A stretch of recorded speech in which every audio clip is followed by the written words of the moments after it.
กับ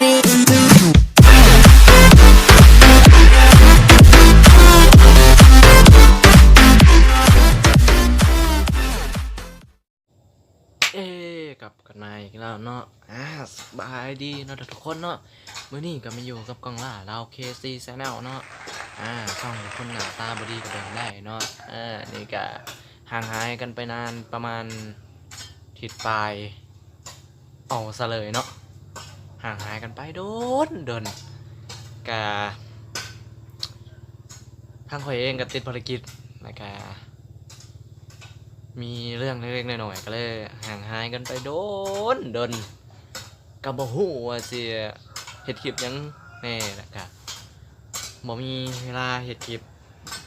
ก็เลยห่างหายกันไปโดนก็ต้องขอโทษขออภัยทุกๆคนเนาะก็นี่ก็กลับมาเฮ็ดคลิปเนาะอีกตามเคยแต่มื้อวันเสาร์วันเสาร์ที่ผ่านมาก็ได้เขาไปห่วมงานFWC ของ2019เนาะของโรงเรียนมส.สวรรค์เนาะก็มีบรรยากาศม่วนซื่นสนุกสนานเนาะในงานก็จะเดี๋ยวข่อยสิเอาหลักฐานที่ว่าข่อยได้เขางานห่วมงานนี่เนาะก็เดี๋ยวกลับมาเนาะนี่ก็เป็นป้ายสื่อต่างงานFWC 2019เนาะของมื้อวันเสาร์ที่ผ่านมาแต่มองที่คอยปิดไว้มันเป็นความลับนะไม่ให้ใครรู้ก็เพราะว่ามันเป็นเฟซรุ่นเอื้อยเนาะเฟซรุ่นเอื้อยที่เดี๋ยวเส้นมองนี่เดี๋ยวเส้นมองนี่เนาะงามแต่ข่อยก็บ่ให้ดอกบ่ให้พวกเจ้าดอกก็ในบรรยากาศกับม่วนเนาะเดี๋ยวข่อยจะหาภาพมาประกอบเล็กๆน้อยๆเนาะก็ม่วนปีนี่ก็ยังเหลืออีกงานฉลองอำลาซันม.7เนาะก็จะหายเล็กๆน้อยๆเนาะก็อยากให้รุ่นอ้ายทุกคนมีความสุขแต่ก็ยังแค่ได้ถึงงานดอกแต่ก็ว่าเอาไปก่อนกานี่ก็ใกล้จะฮอดเนาะถ้าว่างานอำลารุ่นอ้ายม.7มาเนาะก็จะได้เข้าไปร่วมงานอีกงานหนึ่งเนาะก็คักไปอีกแบบขนาดในงานFWC ของ2019ของโรงเรียนมส.สวรรค์เนาะที่ได้จัดงานขึ้นในวันที่28หวังกี้นี่กาม่วนสนุกเฮฮาได้เจอรุ่นอ้ายรุ่นเอื้อยแล้วก็รุ่นเดียวกันก็ทั้งม่วนทั้งได้รู้สึกดีๆมีความสุขแล้วก็ยังได้เจอพบปะรุ่นเดียวกันก็ได้มาเป็นหมู่เป็นครูรุ่นอ้ายรุ่นเอื้อยก็ดีใจที่ได้เข้าหางานร่วมงานรุ่นปีนี้เนาะก็ปีหน้าก็ค่อยเอาใหม่อีกเนาะก็จะได้เข้าไปร่วมงานอีกปีหนึ่งจนกว่าข่อยจะจบไปอีกจนกว่าข่อยจะจบไปปีนี้ก็เป็นม.5แล้วก็ยังเหลืออีก2ปีม.6 กับม.7เนาะก็ถ้าอีก2ปีก็จะได้จบจากโรงเรียนม.ส.สวรรค์แล้วแต่ก็อย่าเพิ่งเว้าไปก็เพราะว่าข่อยยังบ่ฮู้ว่าข่อยจะผ่านหรือว่าบ่ผ่านเนาะก็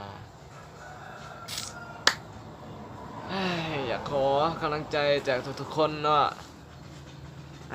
นี่ก็ว่ากันมาเดินแล้วนี่ก็เป็นเหตุผลที่ข่อยหายไปภายในอาทิตย์ครึ่งเนาะอาทิตย์ครึ่งก็เหตุให้ข่อยต้องห่างหายจากสมาชิกในช่อง YouTube ของข่อยเนาะก็ คิดฮอดทุกๆคนไอ้เอ้ยน้องที่อยู่ในช่อง YouTube ของข่อยเนาะสมาชิกที่อยู่ในช่อง YouTube ของข่อยแล้วก็แฟนเพจทุกๆคนเนาะก็คิดฮอดหลายๆนี่ก็กลับมาแล้วกลับมาโดยสวัสดิภาพกกลับมาอย่างเป็นทางการแล้วก็ได้แล้วก็กลับมาเลยบ่มีอีหยังขัดข้องแล้วบัดนี้แต่ก็บางทีก็จะหายไปเป็นมื้อ2มื้อเนาะประมาณหายไปเป็นอาทิตย์แล้วก็หายไปอีกมื้อหนึงจึงกลับมาเฮ็ดคลิปแต่จะบ่หายไปแบบนี้แหละจะบ่หายไปเป็นเกือบเดือนน่ะเพราะว่าวิดมื้อนี้ก็เป็นวันที่1ของเดือน10นี่ก็เว้ากันมาเด้นเนาะก็ก่อนจะจบคลิปนี้กันไปก็ต้องขอ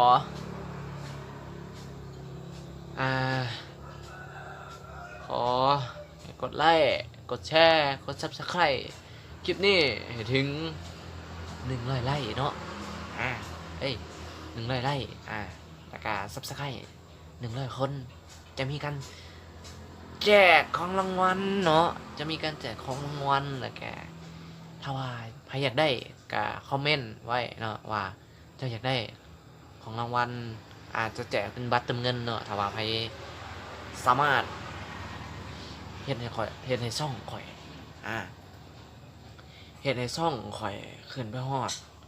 100กว่าคนได้เนาะแล้วข่อยจะทิมเฟซไว้เนาะหรือว่าทักแชทมาหาข่อยได้เลยที่ช่องที่คลิปเก่าๆเนาะถ้าว่าใครเฮ็ดได้เพียง1คนเท่านั้นข่อยจะสุ่มขึ้นมาข่อยจะให้รางวัลอีกรางวัลหนึ่งเนาะเป็นมาเติมเงินคือกันนี่แหละแต่จะให้อีกเนาะใครคอมเมนต์ในคลิปนี้ก็จะได้รางวัลเดียวผู้เดียวเท่านั้นเนาะนี่ก็ขอลากันไปก่อนเนาะก่อนจะลากันไปก็ขอให้กดไลค์ให้ฮอด100ไลค์กดแชร์เท่าใดก็ได้แล้วก็กดติดตามให้ฮอด100ปลายคนกันไปเนาะ